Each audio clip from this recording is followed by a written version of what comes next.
DTI traffic Kapil Manhas की अध्यक्षता में आज बड़ी ब्राह्मणा में ट्रैफिक पुलिस ने एक स्पेशल नाका लगाया, जिसमें 30 चालान काटे गए, जिसमें ओवरलोडिंग और बिना हेलमेट के सड़क पर मोटरसाइकिल और टू व्हीलर भगाने वाले लोग थे। उनके चालान काटे गए और सख्ती से उन्हें निर्देश दिए गए कि उन लोगों को ओवरलोडिंग नहीं करनी है या बिना हेलमेट के सड़क पर नहीं निकलना है। ट्रैफिक पुलिस ने उन लोगों को ये भी समझाया कि आप जब घर से निकलते हैं तो बिना हेलमेट के जब आप निकलते हैं तो खुदा ना खास्ता जब एक्सीडेंट हो जाता है, उसके बाद आपके प्रियजन, आपके परिवार के लिए कितनी बड़ी मुसीबत होती है ये आप नहीं समझते हैं। परिवार परेशान तब होता है जब एक्सीडेंट में आप बुरी तरीके से घायल हो जाते हैं या फिर किसी की जान चली जाती है, तो परिवार के लिए एक मुसीबत आप पीछे छोड़ देते हैं, परेशानियां उनके लिए खड़ी कर देते हैं।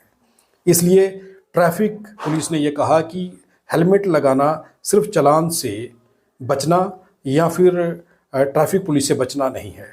हेलमेट लगाना आपको आपके परिवार के लिए, अपने प्रियजनों के लिए अपनी जान को सुरक्षित रखना है। ऐसा नहीं है कि जब गाड़ी ओवरलोड करके आप चलते हैं तो ओवरलोडिंग के चलते कोई एक्सीडेंट होता है या गाड़ी पलट जाती है, उसके बाद में आप खुद के लिए खतरा तो पैदा करते हैं, साथ ही साथ आप रास्ते पर, सड़क पर चल रहे आसपास के लोगों के लिए भी खतरा बन जाते हैं। जब कोई एक्सीडेंट होता है उसमें कई लोगों को नुकसान हो सकता है। कई बार आप देखते हैं कि एक्सीडेंट होता है और उसमें कई लोगों की जान चली जाती है। ये कहा जाता है कि तेज रफ्तार ओवरलोडिंग गाड़ी आ रही थी, उस गाड़ी की चपेट में आने से कई लोगों की जान चली गई या किसी मोटरसाइकिल सवार की जान चली गई।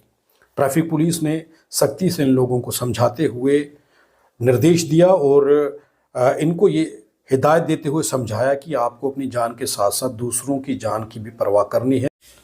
हम किसी भी प्रकार का कोई विज्ञापन नहीं लेते हैं, हम आज़ाद पत्रकारिता करते हैं। अगर आप चाहते हैं कि आज़ाद पत्रकारिता जिंदा रहे तो आरटीआई इंडिया न्यूज़ का आर्थिक सहयोग करें।